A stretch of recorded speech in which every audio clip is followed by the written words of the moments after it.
तो हाजिर हूं एक बार फिर से कुछ तड़कती भड़कती खबरों के साथ में। अब तड़कना भड़कना है या नहीं है तो तुम अपने आप में डिसाइड कर लेना। लेकिन ह्यू जैकमैन से जब पूछा गया कि क्या आप एक बार फिर से वुल्वरीन के रोल में रिटर्न करेंगे, तो उन्होंने कहा कि यार मुझे पता नहीं, आई से नेवर। मतलब आजकल एआई वगैरह भी आ चुका है और मैं इतने लंबे टाइम से वुल्वरीन प्ले कर रहा हूं, तो लोगों के पास है, मतलब मेरा पूरा डेटा है, चाहे तो एआई का इस्तेमाल करके भी ला सकते हैं। देखो ह्यूज भाई, पहली बात तो अजय देवगन के साथ उठना बैठना बंद करो, आदतें खराब होती जा रही है। मास्क पहन लिया इसका मतलब ये नहीं कि कंप्यूटर से जनरेट कर लेंगे तुमको। डेडपुल में तो खैर वही किया था, बट मतलब you know what I mean. फिर एक दुख भरी खबर भी लेके आ रहा हूँ कि स्नो वाइट अभी जो रिसेंटली आई थी ना, इस साल की सबसे बेहतरीन पिक्चर, वो जिन भी अनफॉर्चुनेट लोगों ने देखी इंक्लूडिंग मी, उसमें गैल गैडोट का परफॉर्मेंस जो था उसको देखकर उनका कहना पड़ता है कि I will return, I want to return. कोई बॉब आइगर को बोलो कि प्लीज मुझे वापस लेकर आए।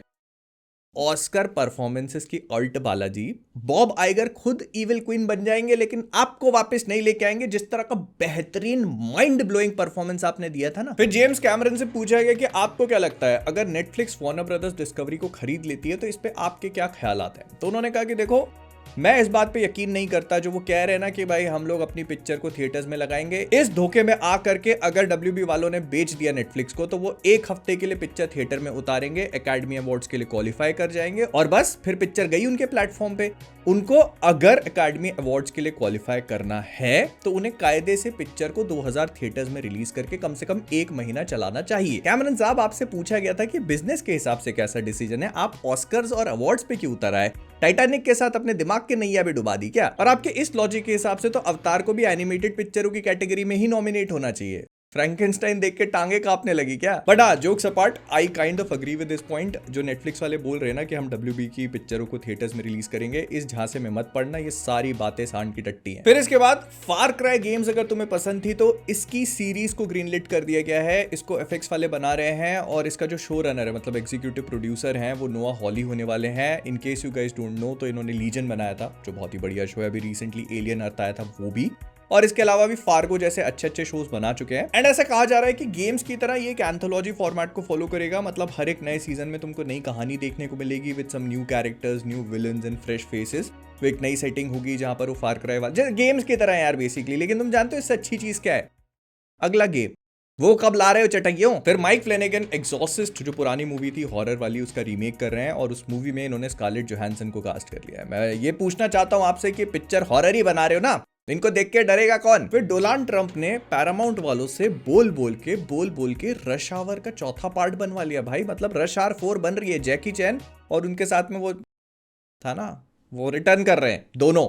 वही इस मूवी को पैरामाउंट वार्नर ब्रदर्स के साथ में डिस्ट्रीब्यूट करेगा, ब्रेट रैटनर डायरेक्ट करेंगे।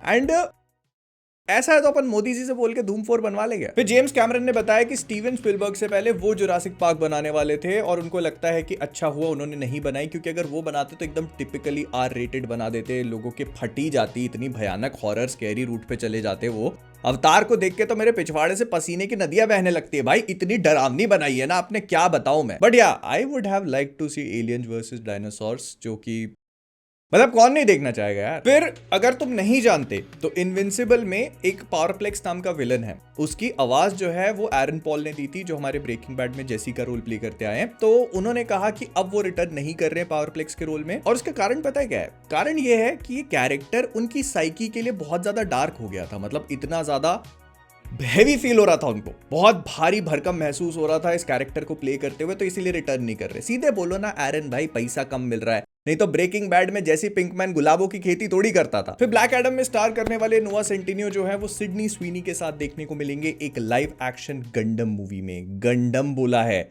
G फॉर घाटकोपर, एनिमे है गंडम कमीनो। फिर टीनेज म्यूटेंट निंजा टर्टल्स की जो पूरी फ्रेंचाइजी है उसको इन अ वे रीबूट कर रहे हैं। इसको प्रोड्यूस करेंगे सोनिक वाले प्रोड्यूसर्स ही, और ऐसा कहा जा रहा है कि जो सोनिक के साथ ट्रीटमेंट किया है ना, वैसे ही कुछ निंजा टर्टल्स के IP के साथ में भी करने वाले हैं। मतलब उसको थोड़ा फ्लैशी बनाएंगे जिस तरह से निंजा टर्टल्स होने चाहिए। और हाँ, in case you guys are wondering, तो एक लास्ट रॉनिन के ऊपर मूवी बन रही थी जो अब नहीं बन रही है, because they are sonicifying this one. तो मतलब we just can not have good things in life. फिर ब्रैंडन फ्रेजर ने ये बात कंफर्म करी कि वो द ममी मूवी में स्टार करने वाले हैं। उन्होंने कहा कि वो 20 साल से उस फोन कॉल का वेट कर रहे थे और फाइनली वो आ चुका है। ये लोग इस पे काम करना शुरू करेंगे और मोस्ट लाइकली हमको अगले या उसके अगले साल देखने को मिल सकती है। लेकिन तुम अगर कंफ्यूज्ड हो, मैं तो मैं बता देता हूँ, अगले साल एक द मम्मी मूवी और आ रही है, वो इससे बिल्कुल भी कनेक्टेड नहीं है, पुरानी फ्रेंचाइजी से कोई कनेक्शन नहीं है। उसको जेम्स वॉन बना रहे हैं, वो जो इविल डेड राइज वाला डायरेक्टर था ना, उसके साथ मिलकर के।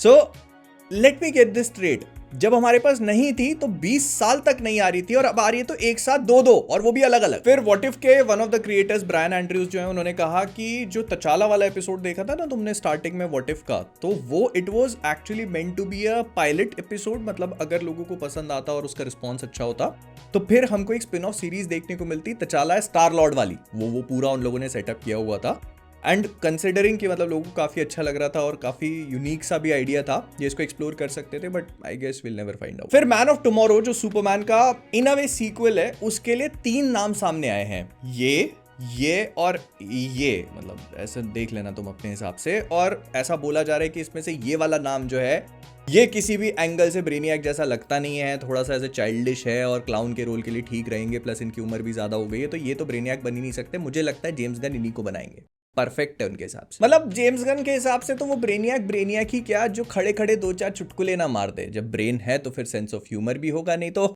घंटे का ब्रेन यैक। और फिर जेम्स गन से भी पूछा गया कि अल्ट्रामैन जो हमने देखा था उसका भविष्य क्या हो सकता है, क्या वो अभी भी जिंदा है, एक ब्लैक होल के थ्रू एक ऐसे यूनिवर्स में पहुंच चुका है जो कि कॉमिक एक्यूरेट अर्थ 3 है, जहां पर सारे के सारे सुपर हीरोज विलन्स हो सकते हैं। जेम्स गन ने कहा अच्छा लग रहा है सुनने में, कर देता हूँ। मतलब ऐसा बोला नहीं, लेकिन उनको सुन के अच्छा लगा, तो कर भी सकते हैं। फिर डिडी की डॉक्यूमेंट्री आज नेटफ्लिक्स पे रिलीज हो चुकी है। जी हाँ, आज जैसे तुम एपिसोड देख रहे हो नेटफ्लिक्स पे जाकर के वो भी देख सकते हो। और गेस इसको प्रोड्यूस कौन कर रहा है? 50 सेंट।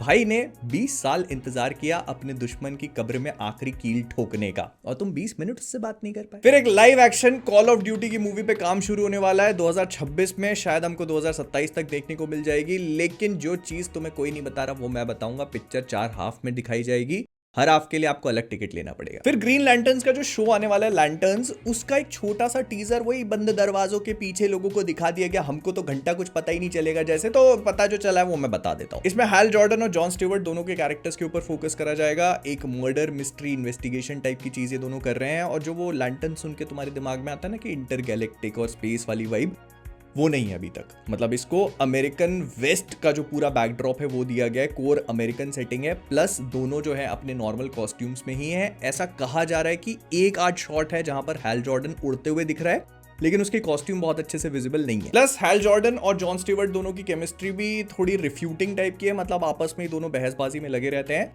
जॉन स्टीवर्ट को लगता है कि वो हैल जॉर्डन को रिप्लेस करने वाला है, लेकिन हैल जॉर्डन जो है वो उसका मेंटोर है और वो इतनी आसानी से गिव अप करने को तैयार नहीं है। फिर एक बहुत ही छोटे से मोमेंट के लिए एक स्क्विरल वाली ग्रीन लैंटर्न भी दिखाई जाती है हम लोगों को, चिप नाम की। मुझे पता है कि जेम्स गन ने इसमें क्या नोट दी है। और जब इसके पहले 2 एपिसोड्स के डायरेक्टर से पूछा गया तो उन्होंने कहा कि काफी एक्साइटमेंट आने वाला है, जो कोर ग्रीन लैंटर्न फैंस हैं उनको बिल्कुल भी डिसअपॉइंटमेंट नहीं होगा, और ये थोड़ा ग्राउंडेड रहेगी पहले, before it takes you to intergalactic levels. तो उससे पहले थोड़ा ग्राउंडेड देखने को मिलेगा, मतलब पैसा बचाया है, और इनकी कॉस्ट्यूम सबसे आखिरी में दिखेंगी। फिर केल्सी ग्रामर जो कि बीस्ट का रोल प्ले करते हैं पुरानी एक्समेन मूवीज में, और जिनको हम लोगों ने बीस्ट के रोल में मार्वल्स के पोस्ट क्रेडिट सीन में भी देखा था, तो वो कह रहे हैं कि अब वो मेकअप का इस्तेमाल नहीं कर रहे हैं। पूरा जो उनका बीस्ट का रोल है उसके लिए मोशन कैप्चर का इस्तेमाल किया हुआ है, इफेक्ट्स वगैरह, because it is damn easy and better.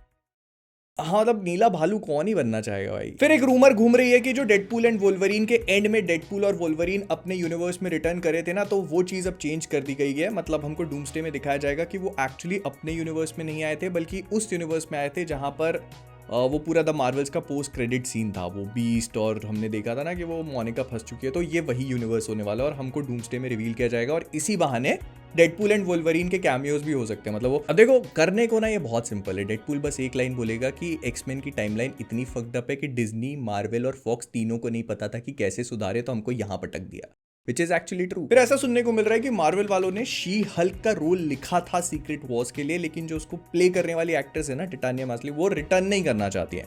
उनका कुछ डिज्नी के साथ में लफड़ा चल गया है, वो है कुछ पॉलिटिकल चीजें हैं, तो उस चीज को लेकर she does not want to return. तो मैं कह रहा हूं बहुत सिंपल सी बात है भाई, एडवर्ड नॉर्टन तो खाली बैठा है, उनको बुला के करवा लो। शी हल्क की बात हो रही है, हाँ तो क्या दिक्कत है?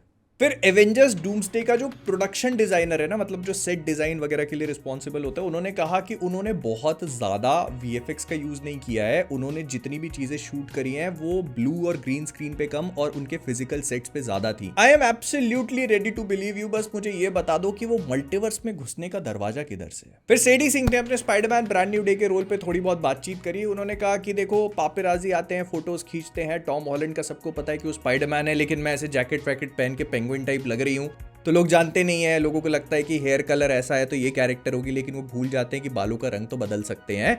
ये थोड़े टाइम तक चलता रहेगा जब तक लोगों को मूवी देखने को नहीं मिल जाती। And I can not wait for all the rumours to die, मतलब वो पता चल जाएगा सबको कि क्या ही प्ले कर रही हैं। और फिर इसी के ऊपर से ये सुनने को मिल गया कि स्पाइडरमैन ब्रांड न्यू डे का जो विलन होगा या होगी, उसके पास ऐसी दिमागी शक्ति है जिससे वो लोगों को अपने कंट्रोल में ले लेगा या ले लेगी। तो मतलब वो जो भी तुम देख रहे हो एक्शन सीक्वेंसेस, उसमें लोगों से स्पाइडरमैन और पनिशर लड़ेंगे और वो किसी और के कंट्रोल में। या that actually narrows it down. माकड़ा आदि कॉमिक बुक्स में लोगों के पास यही पावर है, महिला मंडल के पास तो सभी में सब करा सकते हैं जो चाहे वो। और तुम कहां बहुत दूर जाने की कोशिश कर रहे हो, अभी 1 साल भी नहीं हो captain America brave new world में लीडर अपना इतना बड़ा दिमाग लेके पोहा जलेबी तो नहीं बांट रहा था। आई जस्ट होप कि रेड हल्क जैसे पागल हुआ था ना, बस यहां पर भी ग्रीन हल्क के साथ वो मजाक मस्ती ना करे बस। यू नो व्हाट आई, मतलब ठीक है, चलो मिलते हैं अगले वाले में, बाय बाय।